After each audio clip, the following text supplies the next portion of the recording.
Hei, hei! Nå skal jeg vise deg hvordan du kan gjennomføre en profesjonell spa-behandling på deg selv hjemme på ditt eget bad. Da starter jeg med et renseskum. Det er både rensekrem og toner i ett. Tar 1 til 2 sånne pump på hånden, litt grann vann på, og så renser du huden din sånn. Veldig kjekt, enkelt og greit. Og så har jeg en sånn liten engangs vaskeklut. Du kan bare skvette vann i, eller du kan bruke en vanlig vaskeklut. Så bare vasker du det vekk. Hvis du vil, så kan du også, før en spa-behandling, etter du har renset huden, så kan du også ta en sånn mudmask på ansiktet. Ha den på til den stivner, og så vaske den vekk igjen. Det skal jeg ikke gjøre i dag. Nå har jeg renset huden. Denne her er veldig grei å ha også stående i dusjen. Kjapt morgen og kveld å rense huden med den. Sånn, da har vi renset huden. Selv om jeg gjør det hver dag, så ser jeg likevel at det kommer skit på. Nå har jeg ikke sminke på engang, så huden må renses hver dag. Sånn, og det som jeg gjør nå for å få ekstra effekt av behandlingen, det er at jeg skal ta litt grann exfoliant-skrubb i ansiktet, sånn at jeg får skrubbet vekk døde hudceller. Tar jeg bare litt grann i hånden, og så skrubber forsiktig. Behøver ikke skrubbe så hardt, men litt grann rundt i ansiktet sånn.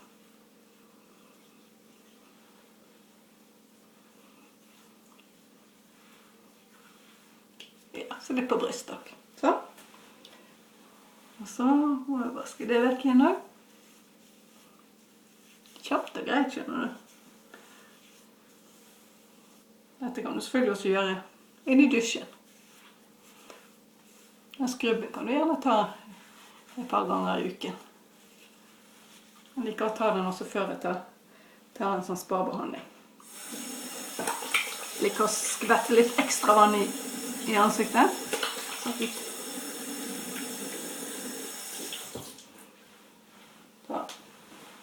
tørk litt. Da har vi lagt grunnlaget for å begynne med spa-behandlingen. Det som vi skal gjøre først, det er at vi skal ta en rensegelé. Det er denne blanke, pre-treatment, står det på den.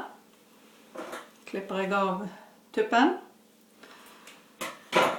Og så heller alt opp i hånden min. Når du først har åpnet den, så må den brukes. Den forringes hvis den står åpen. Så alt skal brukes, og det er rikelig. Så da smører jeg det utover hele ansiktet. Og så er det så mye at det er nok til å ha nedover halsen også. Og kanskje øverste del av brystet kan du også ta på. Noen liker også å ta det på hendene. Vi eldes fort på hendene, og nå viser jeg det i ansiktet og halsen. Sånn, og det skal være godt fuktig. Hvis det nå, jeg må skylle hendene, det blir litt grann sånn klistret på det. Hvis det tørker underveis, det stopper opp, eller huden trekker seg fort til, så er det bare til å skvette litt grann vann, eller bruke en sånn moisture mist, som holder på fuktigheten også. For det må være fuktig når vi skal jobbe med dette. Så bruker jeg dette galvanisk spa-apparatet med dette hodet her, det største hodet. Så trykker jeg på den knappen der, og da står det program 1. Og den er automatisk stilt inn på 2 minutter. Det må være litt fuktig på den ene hånden, så tar jeg den inn til huden, så piper den, tilpasser den seg huden din. Og så jobber du dette inn i huden. Så prøv å jobbe det oppover. Akkurat denne første rensedelen er ikke så veldig viktig hvordan du gjør det. Men sånn utgangspunktet så jobber vi det oppover. Så piper han underveis. Det betyr at han har kontakt. Hvis du mister kontakten, da begynner han å blinke inn i det. Det kan bety at du ikke er fuktig nok på hånden, eller at du ikke er fuktig nok i ansiktet. Så da bare hveter du litt. Hvis du skal gjøre dette på andre, så må du også holde på den andre personen. Være fuktig på begge hendene og holde på huden på den andre personen samtidig som du gjør dette. Og det er jo deilig det å få en sånn behandling av andre.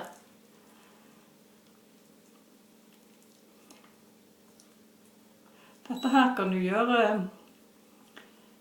annenhver dag om du orker det, eller en gang i uken. Nå gjør jeg det sånn cirka en gang i uken.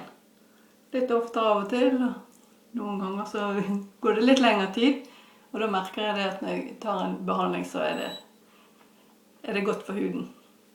Jeg ser forskjell.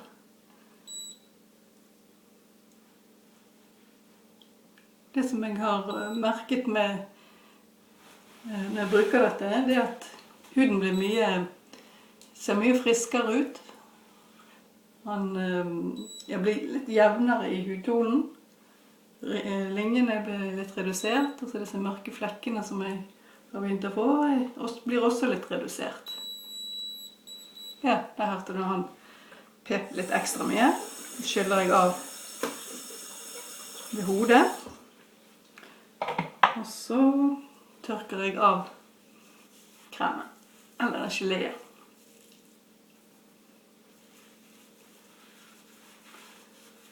Dette kan du også gjøre når du står inne i dusjen.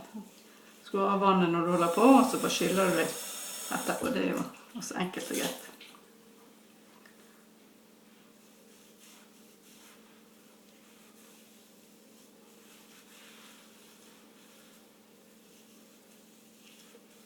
Sånn, da har vi fått en skikkelig dyp rens. Neste programmet nå, eller det neste vi skal gjøre nå, det er denne blå geléen. Vi tar den over der, heller alt ut i hånden igjen. Så er det samme prosedyren der. Smører vi det ut i ansiktet.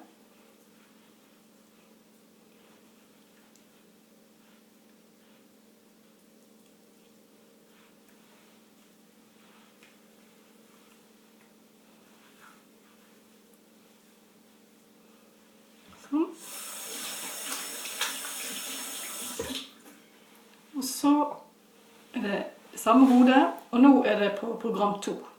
Trykker jeg den frem en til, så det er program 2. Og den er innstilt på 3 minutter. Så nå så piper den, for at den kommer tilpasse seg huden. Nå tar jeg det litt hardere, og litt mer nøye med hvordan jeg jobber, at jeg jobber oppover. Her sånn som det begynner å sigle, så kan du løfte det litt, holde litt før du går videre. Det samme med denne streken fra nesen ned til munnen, holde litt på den, stramme opp litt der. Ja, oppstramming, det glemte jeg å si, det er jo en av de virkelig store effektene med denne. At du kjenner at huden og ser at huden blir strammet opp. De fleste ser jo en forskjell bare etter en behandling. Og da kan det være greit å ta den behandlingen bare på altså på halve ansiktet, sånn at du ser forskjell, bare for å teste. Vi har sinnerynken. Jeg har sett de som blir kvitt sinnerynken bare etter en behandling. Øyenbrynene kan du også holde på sånn. Løfte de litt. Begynner å bli litt å sige her også etter hvert. Og du tar det helt opp til øyet, det går helt fint.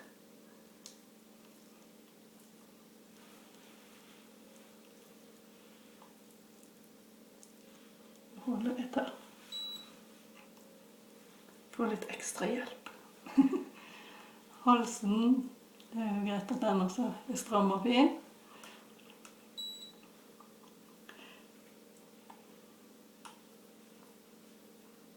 Selv om vi skal nå være glad i smilerynkene våre, så kan jo det være greit å føle seg bra, uansett.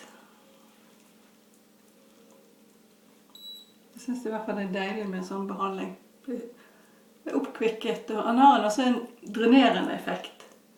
Så hvis du har litt mye opphopning av vann i ansiktet for eksempel, så vil du merke det at det blir litt mindre når du har gjennomført en sånn behandling.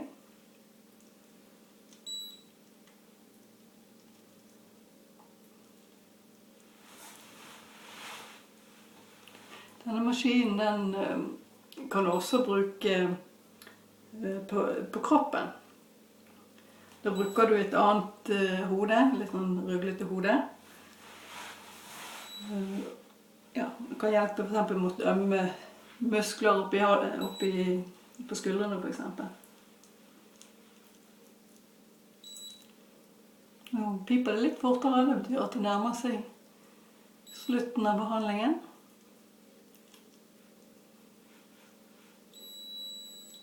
Der var den ferdig. Så skyller vi av det hodet der. Jeg trykker på baksiden her, da løsner det hodet. Det neste hodet vi skal bruke nå, er det lille. Men først skal jeg skylle av geleen.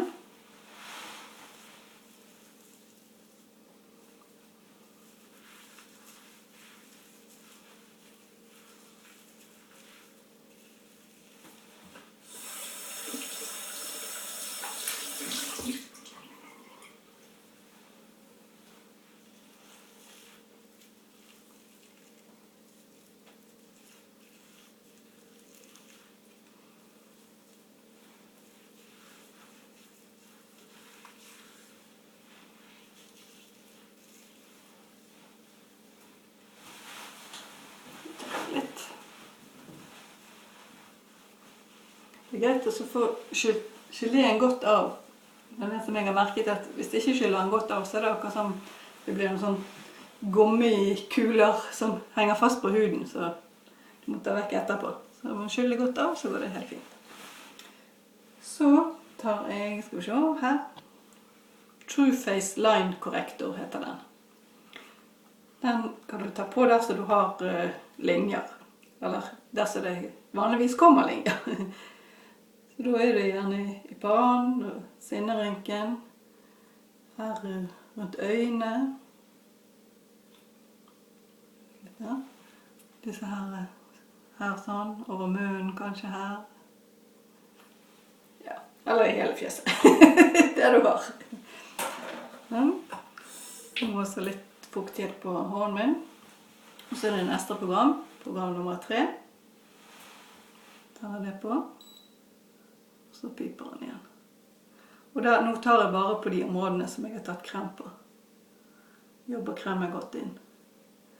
Dette programmet er innstilt på 5 minutter. Jeg tar det til jeg føler at eller jeg kjenner at kremen er gått inn i huden. Så det stopper jeg vanligvis før det er gått 5 minutter. Akkurat denne True Face Line Corrector, den kan du faktisk bruke både morgen og kveld, hvis du har lyst. Du kan bruke den både med og uten maskinen, selvfølgelig best effekt med maskinen da. Så det som er smart, det er jo det hvis du har maskinen stående, ikke ha den i skuffen, det gjorde jeg feil i begynnelsen. Den lå i skuffen, og det er lett for at den blir liggende i skuffen. Men det følger med en sånn liten, sånn her, så du bare plasserer den oppå, sånn. Så da la den stå tilgjengelig på vasken. Og da er det lett å gripe til den. Det blir litt sånn å pusse tennene, en del av rutinen. Denne her kjenner jeg stikker litt grann. Geleene har jeg ikke kjent noen ting på. Hvis du har litt sånn uren hud, så kan det være det stikker litt. Det gjør ingenting, det er ikke farlig. Hvis du har pacemaker, så skal du ikke bruke denne.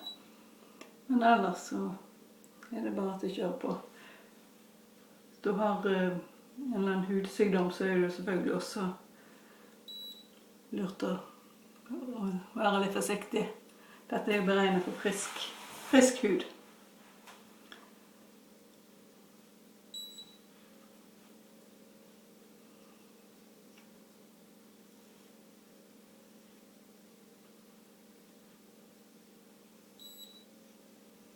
Jeg synes det er deilig å gjøre dette hvis jeg har litt sånn hodepine, kjenner jeg får liksom massert tinningen litt og sånt.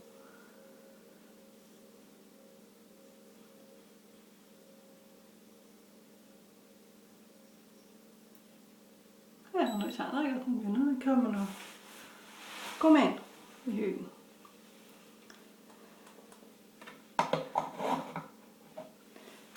Sånn, og da er det neste jeg gjør. Nå har jeg fått meg en personifisert hudpleierrobot. Agelock Me heter den. Oppi her så har jeg både dagkrem og nattkrem og 3 forskjellige serum. Og disse er laget spesielt til meg. Jeg har svart på en del spørsmål på en app, og så har jeg fått en mix som passer til meg. Så nå spør den om jeg er klar. Ja, det er jeg. Og da får jeg først serum. Nå holder jeg hånden min under her. Så kommer det ut et serum som er tilpasset meg. Som jeg smører på. For de som ikke har denne, så kan man jo bruke serumet. Agelock-serumet. Denne.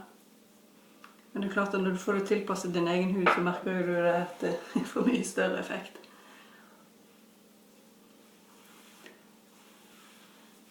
Sånn, det var den. Og så er det... Ja, vi kan forresten være litt ekstra. Ta en liten sånn perle. Det er også et serum som har spesielt oppstrammende effekt. True Face Essence Ultra heter det. En sånn liten. Så den kan man bruke som en kur for eksempel over 3 måneder, morgen og kveld. Eller selvfølgelig bruke det hver morgen og kveld. Den skal masseres godt inn i huden også.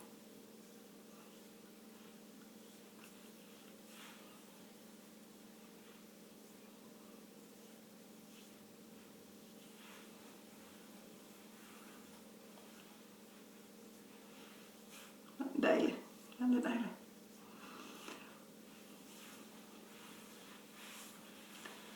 Er det ikke nødvendig med en øyenkrem, men hvis du vil ha det, så har de en som heter True Face Idol Eyes. Den kan du også bruke. Så trenger litt ekstra fukt rundt øynene. Det skal også være bra for sånne svarte ringer under øynene.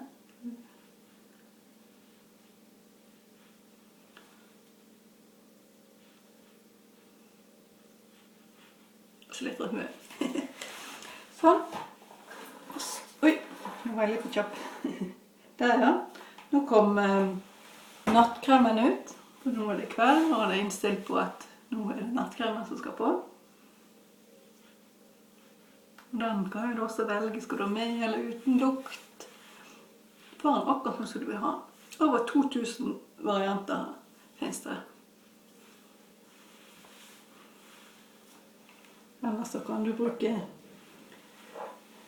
denne nattkremen.